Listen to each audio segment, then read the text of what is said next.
தேர்தல் வாக்குறுதிகளை ஒரு புக்கா வெளியிடுறோம். அதுக்கு முன்னாடி இங்க சில பாயிண்ட்ஸை மட்டும் உங்களுக்கு படிச்சுட்டு போயிடுறேன். அதை மட்டும் கொஞ்சம் கவனமா கேளுங்க ப்ளீஸ் நண்பர்களே. ஓகே, ஆல் வெல் பேசலாமா? கொஞ்சம் அமைதியா இருங்க ப்ளீஸ். நெசவாளர்கள், சிறு குறு நடுத்தர தொழில்கள் மற்றும் விவசாயிகள் மற்றும் காவல்துறையினர் சம்பந்தமான நம்மளோட அஜெண்டா சிலதை உங்ககிட்ட நான் படிக்கிறேன். ஒன்று, நெசவாளர்களின் தயாரிப்புகளை நேரடியாக சர்வதேச சந்தைகளில் விற்பனை செய்வதற்காக அரசுக்கு சொந்தமான ஒரு உலகளாவிய இ-காமர்ஸ் பிராண்ட் உருவாக்கப்படும்.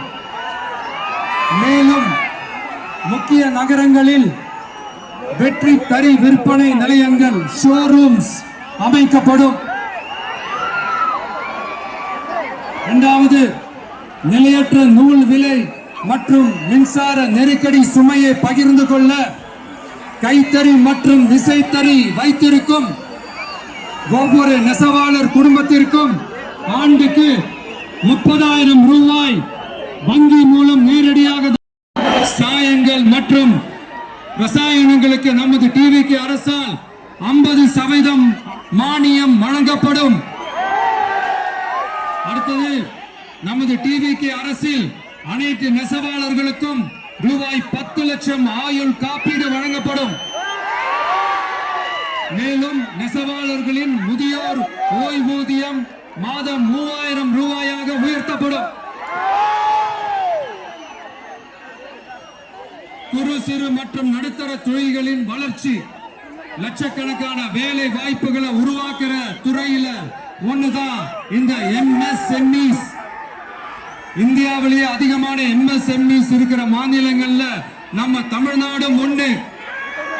ஆனா இப்படிப்பட்ட இந்த பெருமைக்கு இன்னும் மிக பெருமை சேர்த்தது யார் தெரியுமா?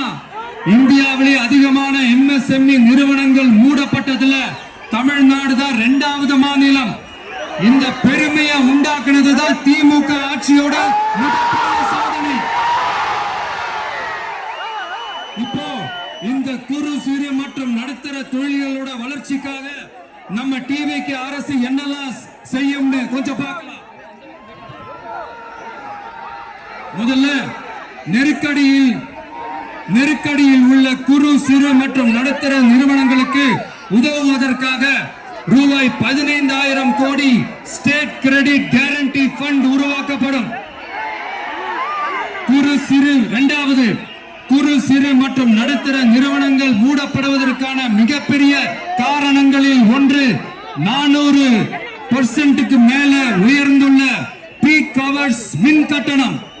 இது குறிப்பாக ஜவுளி துறையில் உள்ள குறு சிறு மற்றும் நடுத்தர நிறுவனங்களை பாதித்துள்ளது.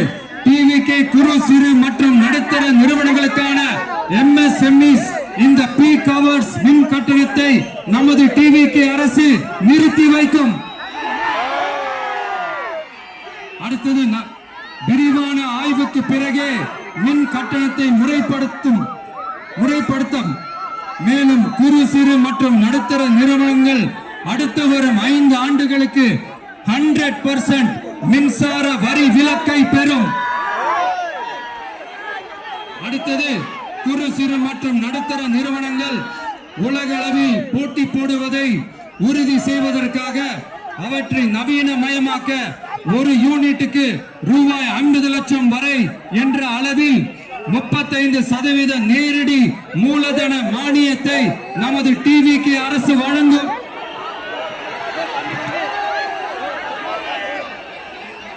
அடுத்து, நம்ம எல்லாருக்கும் சோறு போடுற நம்ம தெய்வங்களான விவசாயிகளுக்கான அஜெண்டா கொஞ்சம் படிப்போமா? 5 ஏக்கருக்கு குறைவான நிலம் உள்ள விவசாயிகளுக்கு வேளாண் கூட்டுறவு சங்கங்களில் வாங்கிய பயிர்க்கடன் முழுமையாக தள்ளுபடி செய்யப்படும். 5 ஏக்கருக்கு மேல் உள்ள விவசாயிகளுக்கு 50% தள்ளுபடி செய்யப்படும்.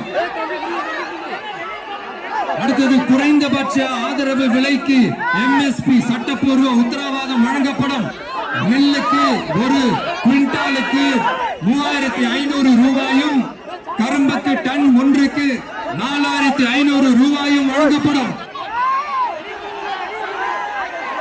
உழவர்களின் தோழன் திட்டத்தின்படி குத்தகை விவசாயிகள் மற்றும் விவசாய தொழிலாளர்களுக்கு ஒரு குடும்பத்திற்கு ஆண்டுக்கு ரூபாய் 10,000 ரூபாய் அவர்களின் நேரடி முதலீட்டு ஆதரவு தொகையாக வழங்கப்படும். 100% பயிர் காப்பீட்டு திட்டத்தின்படி பயிர் பாதுகாப்பு உறுதி செய்யப்படும்.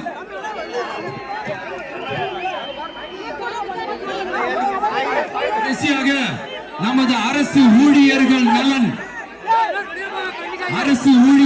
நலனுக்காக பழைய ஓய்வூதிய திட்டம் மீண்டும் வழங்குவது குறித்து நமது டிவிக்கு அரசு கனிவுடன் பரிசீலித்து மதிப்பீடு செய்யும்.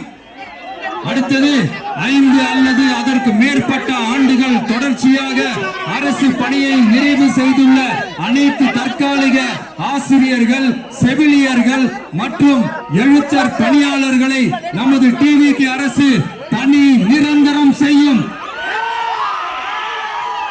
3வது, பதவி உயர்வுக்கு பணம் பெறும் கலாச்சாரத்தை நமது டிவிக்கு அரசு முடிவுக்கு கொண்டு வரும்.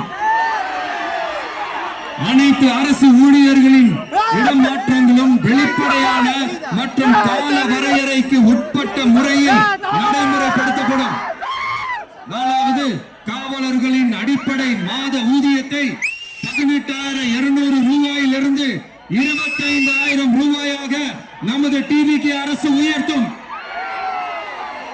அதிக மன அழுத்தம் உள்ள பணிகளில் ஈடுபடும் காவலர்களுக்கு பணிப்படியாக மாதம் 1000 ரூபாய் கூடுதலாக வழங்கப்படும். காவலர் நலன் மற்றும் பணி நிபந்தனைகள் சட்டத்தை, அதாவது police welfare and working conditions act, நமது டிவிக்கு அரசு இயற்றும்.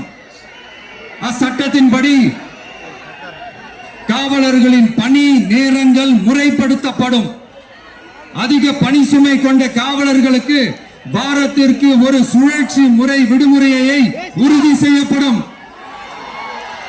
சலவைப்படியை, அதாவது வாஷிங் அலவன்ஸ் 500 ரூபாயிலிருந்து 1000 ரூபாயாக உயர்த்தப்படும். மேலும் மதுரை, கோயம்புத்தூர், திருச்சி, திருநெல்வேலி, சேலம் மற்றும் வேலூர் ஆகிய இடங்களில் காவலர் நல மருத்துவமனைகள் நமது டிவிக்கு அரசு நிறுவும். கடைசியாக, பெண் காவல்துறை அதிகாரிகள் பாதுகாப்பு நெறிமுறை அல்லது பாதுகாப்பு பணிகளுக்கு பணியமர்த்தப்பட மாட்டார்கள். பெண் காவல்துறை பணியாளர்களுக்கென தனி ஓய்வறைகளும் நடமாடும் டாய்லெட் யூனிட்டுகளும் அமைக்கப்படும்.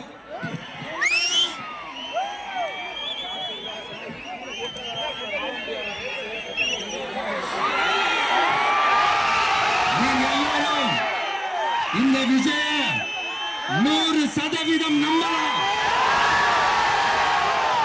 உங்களுக்காக மட்டும்தான் வந்திருக்கிறேன். உங்களுக்காக நன்றி கடன் செலுத்துறதுக்காக மட்டும்தான் வந்திருக்கிறேன்.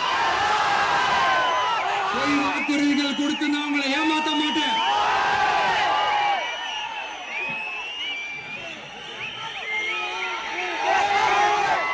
அதனால உங்க அண்ணனுக்கு, உங்க தம்பிக்கு, உங்க மகனுக்கு, உங்க பிள்ளைக்கு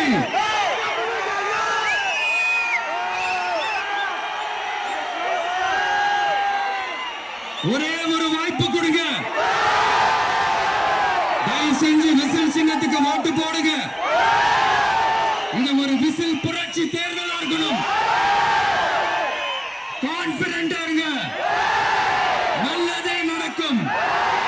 வெற்றி நிச்சயம், வெற்றி நிச்சயம், வெற்றி நிச்சயம்.